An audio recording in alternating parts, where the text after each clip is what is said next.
वातावरणामध्ये झालेल्या बदलामुळं यावर्षी आंबा आणि काजूच्या उत्पादनावर फार मोठा वाईट परिणाम झालेला आहे.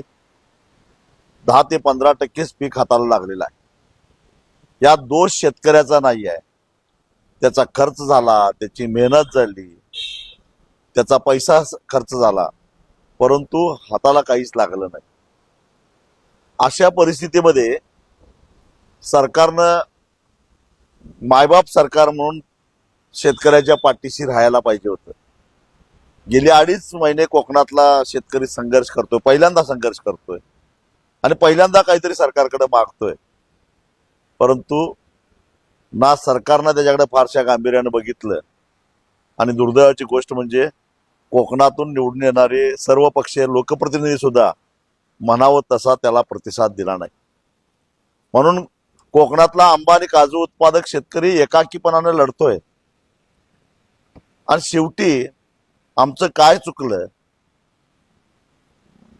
आम्ही कायमपणानं स्वावलंबी ताटमाने राहिलो.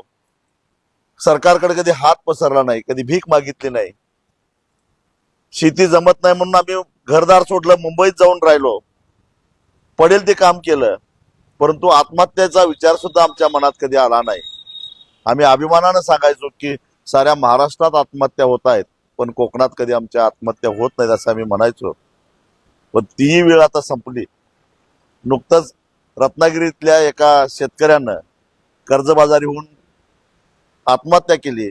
माझ्या माहितीप्रमाणे 15 एकर त्याची आंब्याची कलमं होती, परंतु त्याला सुद्धा आत्महत्या करावी लागली.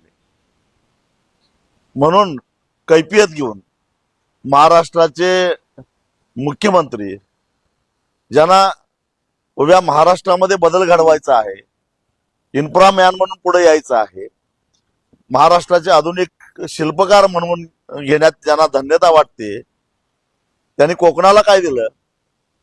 कोकणाकडे कसं बघितलं त्यांनी? कोकणी माणसाला फक्त वापरून घेतलं.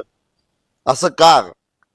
काय आमचं चुकलं याचा जाब विचारण्यासाठी म्हणून 15 मेला कोकणातला शेतकरी गिरगाव चौपाटीपासून वर्षा बंगल्यापर्यंत जायला लागलेला आहे. मुख्यमंत्र्याच्या दारात जाऊन, गड्या आमचं काय चुकलं? आम्ही लढत नाही, भांडत नाही, जाब विचारत नाही, उपद्रव देत नाही. आम्ही आपण बरं, आपलं काम बरं, अशा पद्धतीने जीवन जगतो. ही आमची चूक झाली का? महाराष्ट्रातल्या इतर प्रांतासारखं आम्ही जर का उठसूट तुम्हाला जर त्रास दिला असता, मानगुटीवर बसलो असतो, तर मग तुम्ही आमचे प्रश्न सोडवणार आहात का? हाच प्रश्न कोकणी माणसाला महाराष्ट्राच्या मुख्यमंत्र्यांना विचारायचा आहे. त्यासाठी 15 मेला दुपारी 3 वाजता गिरगाव चौपाटीवर जमायचं आहे. प्रत्येक आंबा उत्पादक शेतकरी, प्रत्येक काजू उत्पादक शेतकरी कोकणातनं येणार आहेच. सिंधुदुर्गातनं, रत्नागिरीतनं, रायगडमधनं, पालघरमधनं, ठाण्यामधनं शेतकरी येणार आहेत. कारण गेला 1 महिना मी सारा कोकण पिंजून काढलेला आहे. गावागावामध्ये, वाडी वस्तीवर जाऊन शेतकऱ्यांना भेटलेलो आहे. ही तयारी 15 मेची गेल्या 1 महिन्यापासून सुरू आहे. मला मुंबईमध्ये राहणाऱ्या कोकणी चाकरमान्यांना आवाहन करायचं आहे, विनंती करायची आहे. तुम्ही आज मुंबईत आहात, तुमचं जे शिक्षण झालं त्यात कुठंतरी प्रत्यक्ष अप्रत्यक्षरित्या कोकणातल्या या आंबा आणि काजू उत्पादक शेतकऱ्याचा हातभार आहेच ना. त्यांनी कष्ट केलं ना तुमच्यासाठी. आज तो आपली कैफियत घेऊन महाराष्ट्राच्या मुख्यमंत्र्याच्या दारात निघालेला आहे. एवढ्या लांबून 40-42 टेम्परेचर असताना सुद्धा तो उन्हातानातून मुख्यमंत्र्याकडे या लागलाय उपाशी तपाशी. तुम्ही मुंबईत आहात, एक दिवस त्याच्यासाठी सुट्टी काढू शकणार नाही का? एक दिवस त्याच्यासाठी वेळ काढणार नाही का? तुमच्या कोकणी माणसासाठी. जेव्हा महाराष्ट्रातल्या इतर प्रांतातल्या लोकांचं मुंबईमध्ये आंदोलन असतं, त्यावेळी विदर्भातले हातातलं काम सोडून मुंबईत येतात. विदर्भातले मुंबईकर सुद्धा मोठ्या संख्येने सामील होतात.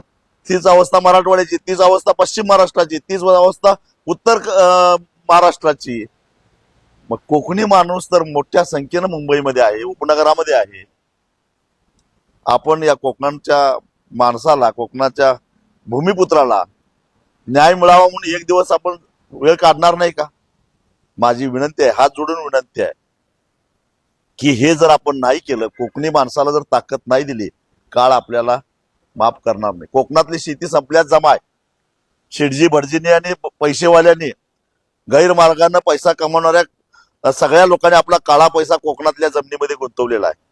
उरली सुरली शेती सुद्धा जर का आंबा आणि काजू उत्पादन थांबलं तर कोकणातली शेती संपल. जसा महाबळेश्वरचा, लोणावळ्याचा स्थानिक भूमिपुत्र आज परांगंदा झालेला आहे, तीच अवस्था कोकणी माणसाची झाल्याशिवाय राहणार नाही.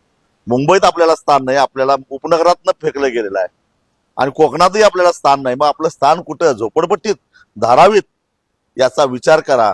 आणि म्हणून कोकण वाचवण्यासाठी, कोकणातल्या माणसाला वाचवण्यासाठी, त्याचा आत्मसन्मान जागवण्यासाठी, त्याच्या स्वाभिमानासाठी म्हणून एक दिवस मुंबईकर चाकरमान्यांनी 15 मेला दुपारी 3 वाजता गिरगाव चौपाटीला आलं पाहिजे.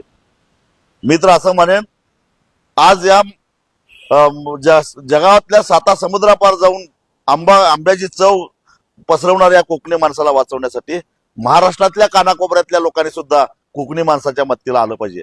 स्वातंत्र्याच्या चळवळीत कोकणी माणूस सगळ्यात पुढे होता. संयुक्त महाराष्ट्राच्या चळवळीत कोकणी माणूस सगळ्यात पुढे होता. आणि आता मग कोकणाच्या अस्तित्वासाठी जेव्हा लढाई चालू होते तेव्हा कोकणातला माणूस मागे कसं राहील?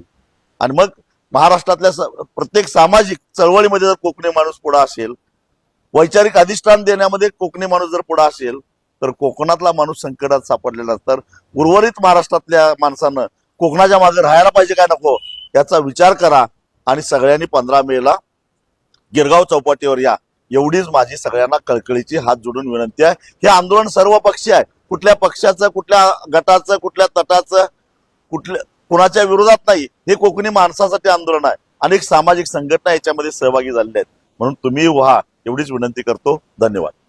सबस्क्राईब करा आणि परिसरातील ताज्या घडामोडी सर्वात आधी बघण्यासाठी बेल आयकॉन